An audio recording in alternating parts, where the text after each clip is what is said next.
మేషము మేషం వారికి గనక చూసుకున్నట్లయితే మీకు ప్రస్తుతం ఈ పక్షంలో 12వ స్థానంలో శని ఏలినాడు శని నడుస్తుంది. అదేవిధంగా 3లో గురువు, పంచమ స్థానంలో కేతువు, లాభంలో రాహు యొక్క సంచారం జరుగుతూ 3వ తేదీకి బుధుడు అక్కడికి మారుతున్నాడు లాభంలోకి, శుక్రుడు 5వ తేదీ మారుతున్నాడు, మరియు దశమ స్థానంలో రవి కుజుల యొక్క కాంబినేషన్ 14వ తేదీ వరకు రవి అక్కడే ఉంటాడు, 22వ తేదీ వరకు కుజుడు ఉంటాడు. మరి ఈ యొక్క గ్రహస్థితిని అనుసరించి మేషం వారికి ఈ పక్షం ఎలా ఉండబోతుంది అనేటువంటి అంశాలు చెప్తుంది. నేనైనప్పటికీ చెప్పిస్తుంది సాక్షాత్ లలిత అమ్మవారిగా భావిస్తూ, ప్రధానంగా మీకు ఎప్పుడైతే రాస్యాధిపతి దశమ స్థానంలో ఉన్నాడో ఉద్యోగం కోసం చేసే ప్రయత్నాలు, అందులో ముఖ్యంగా గవర్నమెంట్ రిలేటెడ్ సంబంధించిన విషయాల్లో కొన్నిసార్లు చిన్న విరక్తి వైరాగ్యాలతో గురవుతూ ఉద్యోగ ప్రయత్నాలు కూడా సక్సెస్ఫుల్గా కంప్లీట్ అవుతాయి, అందులో ఎటువంటి సందేహం లేదు. కాకపోతే మీరు కాస్త ఈ 5వ తేదీ తర్వాత నుంచి మాత్రం ఎవరికైనా మీరు ఫ్రెండ్స్కి ఎవరికైనా మనీ ఇచ్చేటువంటి విషయాల్లో కొంత జాగ్రత్తగా ఉండాలి. ఎవరికైనా ధనం ఇవ్వడం ద్వారా కొంత స్ట్రక్ అవడం అనేటువంటిది చూపిస్తుంది. మధ్యవర్తిత్వంలో ఇప్పుడు గురువు 3లో ఉన్నాడు కాబట్టి మధ్యవర్తి సంబంధంగా ఏదైనా సంతకాలు పెట్టేటువంటి విషయాల పట్ల కాస్త జాగ్రత్తగా ఉండండి. గవర్నమెంట్ ఎంప్లాయీస్కి కొంత గవర్నమెంట్ క్వార్టర్స్ అనుకోండి, లేకపోతే ఏదైనా భూ సంబంధించినటువంటి విషయాలు బాగా కలిసి రావడం, ఎందుకంటే 4వ స్థానాన్ని కుజుడు వీక్షిస్తున్నాడు కాబట్టి. కాకపోతే కొన్ని నిర్ణయాలు తీసుకునేటప్పుడు మాత్రం చాలా చాలా చాలా జాగ్రత్తగా తీసుకోండి. నిర్ణయాల విషయంలో తొందరపాటు నిర్ణయాలు అస్సలు పనికిరావు, గుర్తుపెట్టుకోండి. అలాగే హోమ్ లోన్స్ లభిస్తాయి 3వ తేదీ తర్వాత. మరియు కాస్త వివాహ జీవితం విషయంలో శుక్రుడు ఏకాదశంలో ఉండడం అంత మంచిది కాదు. కాకపోతే ఫ్యాషన్ రిలేటెడ్ సంబంధించిన రంగాల్లో ఉండేటువంటి వారికి, ఏదైనా కళా సంబంధించిన రంగాల్లో ఉండేటువంటి వారికి లాభాలు వస్తాయి, అందులో ఎటువంటి సందేహం లేదు. తాతగారు ఆస్తికి సంబంధించిన విషయంలో చిన్న ఇబ్బందులు ఉంటాయి. కాకపోతే ఆ ఇబ్బందులు కూడా కొంత మీరు శనిగ్రహ భగవానుడి దగ్గర దీపారాధన చేసినట్లయితే తొలగిపోతుంది, శని మరియు రవి గ్రహాల దగ్గర. ఇక ప్రమోషన్స్ కోసం ఎదురు చూసేటువంటి వారికి దశమ స్థానంలో 2 గ్రహాలు రవి కుజులు ఉన్నందుకు ప్రమోషన్ రిలేటెడ్ సంబంధించినటువంటి విషయంలో చాలా బాగుంటుంది. సంతానం కోసం చేసే ప్రయత్నాల్లో కొంత జాగ్రత్త వహిస్తూ ఉండాలి. మరియు అదేవిధంగా గమనించుకున్నట్లయితే పంచమ స్థానంలో కేతు ఉన్నందుకు నిర్ణయాల విషయంలో, ఫ్రెండ్స్ విషయంలో, ప్రేమ వ్యవహారాల విషయంలో, ఇన్వెస్ట్మెంట్స్ విషయంలో బికాజ్ ఆఫ్ ఆలోచన ఒక రకంగా ఉంటుంటే మనం తొందరపడి ఏదో ఇన్వెస్ట్మెంట్ చేయడం లాంటివి చేస్తూ ఉంటాం. కాబట్టి ఈ యొక్క అంశాలలో చాలా చాలా కేర్గా ఉంటూ నువ్వులు దానంగా ఇస్తూ ఉండండి. వీలున్నప్పుడల్లా ప్రతి నెల ఒకసారి నువ్వులు దానంగా ఇస్తూ ఉండండి. ఎల్లాడ్సెన్ నడుస్తున్నందుకు కాస్త గోవులకు బెల్లం తినిపిస్తూ ఉండండి. గణపతిని మరియు సూర్య భగవాను ఆరాధన చేయండి, అన్ని విధాలు బాగుంటుంది. చాలా మంది ఏంటంటే జ్యోతిష్ శాస్త్రంలో మనకి అసలు జాతకం చూపించుకునేటప్పుడు ఎటువంటి విషయాలు చెబుతారు, అసలు జాతకం చూపించుకోవడం ద్వారా ఎటువంటి ఫలితాలు మనం తెలుసుకొని మన యొక్క జీవితాన్ని మార్చుకోవచ్చు అనేటువంటిది నన్ను చాలా మంది పర్సనల్ చార్ట్ విషయంలో అసలు ఏమేం చెప్తారని మనకి కాల్స్లో వాటిలో అడుగుతున్నారు. దాని మీద నేను మీకు క్లారిటీ ఇస్తాను. ఫస్ట్ ఆఫ్ ఆల్ ఏంటంటే, మనకి ఒక దగ్గరికి వెళ్ళాలనే ఒక డెస్టినేషన్ ఉందనుకోండి, అక్కడికి వెళ్ళడానికి మనకు రూట్ తెలియాలి.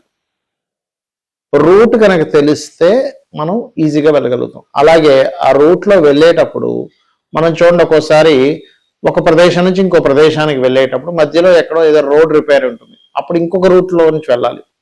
అంటే మనకు ముందుగా కనుక ఈ రూట్లో వెళ్తే మధ్యలో మీకు బ్రేక్ ఉంది, ఇంకో రూట్లో వెళ్తే మీరు అక్కడ ఆగకుండా మళ్ళీ వెనక్కి తిరిగి రాకుండా వెళ్ళవలసి వస్తారని తెలిసినప్పుడు అమ్మయ్య అని చెప్పి మనకు ఆ టైము అదంతా ఫ్యూల్ అంతా కూడా ఎలా కలిసి వస్తుందో జ్యోతిష్ శాస్త్రం కూడా అంతే.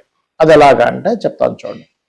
ఇప్పుడు ప్రతి మనిషికి కూడా ఆరోగ్యంగా ఉండాలి, కొంచెం ఆత్మవిశ్వాసంతో బలంగా ఉండాలి అని చూస్తూ ఉంటాం. దాన్ని లగ్నము అంటాం. అంటే జీవుడి యొక్క స్థితి లగ్నం. మీ యొక్క లగ్నాన్ని స్ట్రెంథెన్ చేసుకోవాలంటే ఏం చేయాలి అనేది మీ జన్మజాతకంలో మీ లగ్నం బట్టి ఉంటుంది. అలాగే చూడండి, ప్రతి ఒక్కరికి కూడా ధనం మూలం ఇదం జగత్ అన్నట్టుగా ఏదైనా సరే ఫైనాన్స్తో ముడిపడి ఉంది. మనం ఏది చేయాలన్నా కూడా, ఒక వివాహం చేయాలన్నా, నిత్య జీవితం గడపాలన్నా, ఒక కారు కొనుక్కోవాలన్నా, ఏదైనా మరి ధనము అందరూ కష్టపడుతున్నారు. కానీ కొంతమందికి ఎందుకు అద్భుతంగా కలిసి వస్తుంది, మరి కొంతమందికి ఎందుకు అద్భుతంగా కలిసి రావట్లేదు. ఇక్కడ కారణం ఏమిటంటే, మీ యొక్క జన్మజాతకంలో ధనాధిపతి ఎలా ఉన్నాడు ఈజ్ మోస్ట్ ఇంపార్టెంట్. అంటే ఫైనాన్స్ కారకుడు ఎంత బలంగా ఉన్నాడు, ఎంత బలహీనంగా ఉన్నాడు, దాన్ని ఎలా బలపరుచుకోవాలి, పాయింట్ నెంబర్ 1.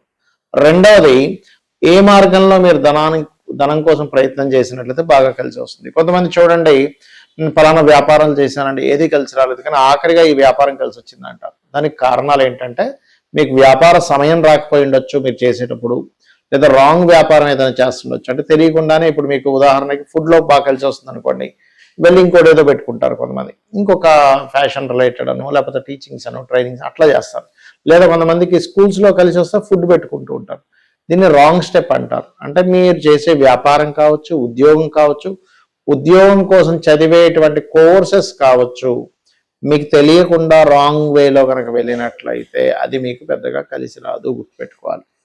ఇక మరొక విషయం ఏంటంటే ఇక్కడ గమనించినట్లయితే ఈ యొక్క ధనపరమైనటువంటి విషయంలో మీరు ఏం చేస్తే బాగుంటుంది. ఇప్పుడు ఫైనాన్షియల్గా బాగా గ్రోత్ రావాలి. ఓం సంపత్కరీ సమారూఢ సింధుర బ్రజ సేవితాయ నమః. ఇలాగా మీరు ఏ కెరియర్ ఎంచుకుంటే మంచిది, ఇక్కడ ఉంటే మంచిదా, విదేశాలకు వెళ్తే మంచిదా, ఏ వ్యాపారంలోకి వెళ్తే మంచిది, ఇవే కాకుండా ఇన్వెస్ట్మెంట్స్ మనం చేస్తూ ఉంటాం. ఫలానా ధనమంతా తీసుకెళ్ళి దాంట్లో ఇన్వెస్ట్మెంట్ చేశాం, అది రాంగ్ టైం అని అనుకోండి, అంటే రైట్ టైంలో మీరు ఇన్వెస్ట్మెంట్ చేయలేదు, రైట్ విషయం మీద అంటే మీకు ఏదైతే కలిసి వస్తుందో దాని మీద ఇన్వెస్ట్మెంట్ చేయలేదు అనుకోండి, మీకు అది ఇబ్బందిని కలగజేస్తుంది, గుర్తుపెట్టుకోండి. కాబట్టి ఎప్పుడు కూడా రైట్ టైం ఇన్వెస్ట్మెంట్ చేయడము, రైట్ విషయాల మీద అంటే మీకు కలిసి వచ్చే దాని మీద ఇన్వెస్ట్మెంట్ చేయడం చాలా ముఖ్యం. అందులో మీరు గోల్డ్లో చేయాలా, గురువు రవి బాగుండాలి. సిల్వర్లో చేయాలా, చంద్రుడు బాగుండాలి, చంద్రుడు గురువు బాగుండాలి. అండ్ అలాగే బ్రాస్ లేకపోతే భూముల మీద చేయాలి, కాపర్ భూముల మీద చేయాలి. అంటే మీకు పర్టికులర్గా మీకు మీ జన్మజాతకంలో మార్స్ బాగుండాలి అండ్ 4th హౌస్ బాగుండాలి. ఇట్లాగా సరే భూముల మీద చేస్తున్నాము కానీ నాకు కలిసి రాలేదండి అంటుంటారు. అంటే అప్పుడు ఏంటి, మీ జన్మజాతకంలో మీ పేరు మీద ఇన్వెస్ట్మెంట్ చేసేటువంటి టైం నడవట్లేదు. అప్పుడు మీరు మీ జీవిత భాగస్వామి పేరు మీదో మీ పిల్లల పేర్ల మీదో ఇన్వెస్ట్మెంట్ చేయాలి, అప్పుడు మీకు బాగా కలిసి వస్తుంది. అలాగే కొంతమంది విదేశాలకు వెళ్ళాలని సదవిధాల ప్రయత్నం చేస్తుంటారు, అక్కడ యోగం ఉండదు. ఇక్కడ మీరు అద్భుతమైనటువంటి లైఫ్ లీడ్ చేసే టైం నడుస్తూ ఉంటుంది. కానీ ఈ టైం అంతా తెలియక ఏం చేస్తారు, ఏ యోగం ఉందో తెలియక ఇంకో పని చేస్తూ ఉంటారు. అలా మీ పర్సనల్ చార్ట్లో ఏ యోగం ఉంది, ఎటువైపు మీరు వెళ్ళాలి, ఏం చేస్తే మీ లైఫ్ బాగుంటుంది, ప్రశాంతంగా ఉంటుంది, ఫైనాన్షియల్గా బాగుంటుంది, ఆరోగ్యంగా ఉంటారు అనేటువంటి చెప్పేదే ఈ యొక్క ఆస్ట్రాలజీ. అంతేగాని ఏదో మిమ్మల్ని భయపెట్టేసి నువ్వు ఇది చేసుకోబోతే నువ్వు చచ్చిపోతావని, లేకపోతే నీకు ఏదో అయిపోతుందని, ఏదో పెద్ద గండం ఉందని అని చెప్పేది కాదు. ఎందుకంటే ఇక్కడ ఆస్ట్రాలజీలో వివాహ విషయమే తీసుకుందాం. చాలా మట్టుకు ఇవాళ రేపు సొసైటీలో చాలా విడాకులు జరుగుతున్నాయి. దానికి కారణాలు ఏంటంటే, ఒకటి పెద్ద బ్లండర్ మిస్టేక్ ఏంటంటే పాయింట్స్ చూస్తే వివాహం చేయడం. అది చాలా పెద్ద మిస్టేక్. అది పుట్టి పాయింట్స్ చూడడం కాదు, ఇద్దరి జన్మజాత చక్రాల్లోని గ్రహాల యొక్క స్థితిగతులు ఎలా ఉన్నాయి, మైండ్ సెట్స్ ఎలా కలుస్తున్నాయి, కమ్యూనికేషన్స్ ఎట్లా కలుస్తున్నాయి, ఇద్దరు జాత చక్రాలు ఇండివిజువల్గా ఎటువంటి యోగాలు ఉన్నాయి, ఏమైనా ద్వికత్ర యోగాలు ఉన్నాయంటే 2 వివాహాల యోగం ఏమైనా ఉందా, అలా ఉన్నప్పుడు ఏంటంటే దాని గురించి ఏం భయపడాల్సిన పని లేదు. సింపుల్గా ముందే మీరు అర్క వివాహము, కుంభ వివాహము అంటారు. అంటే అర్క వివాహం పురుషుడికి, కుంభ వివాహం స్త్రీలకు చేస్తారు. అలా ముందుగా మీరు చేయించుకొని ఒక 2-3 అవర్స్ ప్రాసెస్ ఉంటుంది. దాని తర్వాత వివాహం చేసుకొని సరైన పర్సన్ కనుక చేసుకుంటే మీ మ్యారిటల్ లైఫ్ చక్కగా హ్యాపీగా ఉంటుంది. అలాగే కొంతమందికి సంతానం కలగట్లేదు బాధపడిపోతుంటారు. పేరెంట్స్ ఒక 5 ఏళ్ళకి సంతానం కలుగుతారు. అంటే ఏంటి, మీకు 5 years వరకు గ్యాప్ ఉంది సంతానం విషయంలో, అంతగాని లేదనేం లేదు. ఇంకోటి ఏంటంటే సంతానం సమయంలో ఇప్పుడు కొంతమంది ఐవీఎఫ్లు, ఐయుఐలు ట్రై చేస్తూ ఉంటారు. అలాంటప్పుడు మీరు కనుక సరైన టైంలో కనుక మీరు ప్రయత్నం చేసినట్లయితే మీకు రిజల్ట్ కూడా బాగుంటుంది. అలా కాకుండా పోనీ 2-3 సార్లు ఫెయిల్ అయిపోయిందండి, ఆరోగ్యం పాడైపోయింది, ధనం వేస్ట్ అయిపోయిందని బాధపడుతుంటారు. మీ ఆరోగ్యాన్ని, ధనాన్ని, మీ సమయాన్ని కూడా సేవ్ చేస్తుంది ఆస్ట్రాలజీ అనేటువంటిది. అది ఖచ్చితంగా చెప్పొచ్చు. అదేదో అనుమానిస్తున్నాం అలా చెప్పక్కర్లేదు. ఏ వ్యాపారం చేయాలి, ఎప్పుడు ఇన్వెస్ట్మెంట్ చేయాలి, ఇక్కడ ఉండాలా వేరేదే ప్రాంతంలో ఉండాలి, ఎప్పుడు వివాహం చేసుకోవాలి, అదేవిధంగా ఎలాంటి పర్సన్ మీ లైఫ్లోకి వస్తారు, దాన్ని మీరు ముందుగానే మీరు కొంచెం యాక్సెప్ట్ చేయగలిగితే అప్పుడు మీ జాతకంలో ఓకే ఇలాంటిది ఉంది కదా, ఇప్పుడు మీరు చూడండి మన ముఖం ఉంది, మన ఫేస్ ఇలాగే ఉంటుంది, మనం యాక్సెప్ట్ చేస్తున్నాం, మన ఫేస్ని మనం ప్రేమిస్తున్నాం. అంతేగాని నా ఫేస్ ఇలా ఉంది ఏంటి, ఇంకో రకంగా ఉంటే బాగుండు అని అనుకుంటే కాదు. ఎందుకంటే మన తల్లిదండ్రులని, మన ఫేస్ని, మన ప్రతి దాన్ని కొంచెం కాకపోతే ఇంకొంచెం అందంగా తీర్చిదిద్దుకోవడానికి ప్రయత్నం చేస్తాం. మన ముఖాన్ని పౌడర్ రాసుకుంటాము, మేకప్ వేసుకుంటాము, చేస్తూ ఉంటాం. అట్లాగే మనము స్టాండర్డ్గా కొన్ని వాటితో మనం పుట్టేస్తాం. అలాంటి దాన్ని ఎట్లా ఇంప్రూవ్ చేసుకోవాలి? సరే, ఇప్పుడు ఉదాహరణకి ఒక వ్యక్తికి ఇప్పుడు చేస్తే ఇప్పుడు కనుక వివాహం చేస్తే కరెక్ట్ కాదన్నప్పుడు ఎప్పుడు చేస్తే కరెక్ట్ అనేది చెప్తుంది.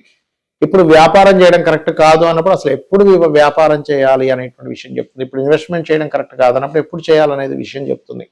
అలాగే ఇప్పుడే చేయాలని జాతచక్రంలో ఉంటుంది. అప్పుడు మీరు 12th హౌస్ ఎలా ఉంది, మీ ధనాధిపతి ఎంత బలంగా ఉన్నాడు, ఎంత బలహీనంగా ఉన్నాడు, ఇప్పుడు మీరు వీటిలో ఇన్వెస్ట్మెంట్ చేయొచ్చా చేయకూడదు అనేటువంటి అనేకమైనటువంటి అంశాలు మీ జీవితాన్ని పూర్తిగా ఒక పాజిటివ్ వైపు, ఒక లాభాల వైపు తీసుకెళ్లేది ఆస్ట్రాలజీ. అయితే మరి జాతకం లేదండి అనుకునేటువంటి వారికి ఒకటే ఒక గొప్ప సజెషన్ ఏంటంటే, డైలీ మార్నింగ్ ఈవినింగ్ లలిత చేసుకోండి. లలిత అమ్మవారు మీకు ఆలోచన కలిగేలాగా మీ యొక్క దారి సరైన మార్గంలో తీసుకెళ్లా చేస్తుంది. శ్రీమాత్రే నమః.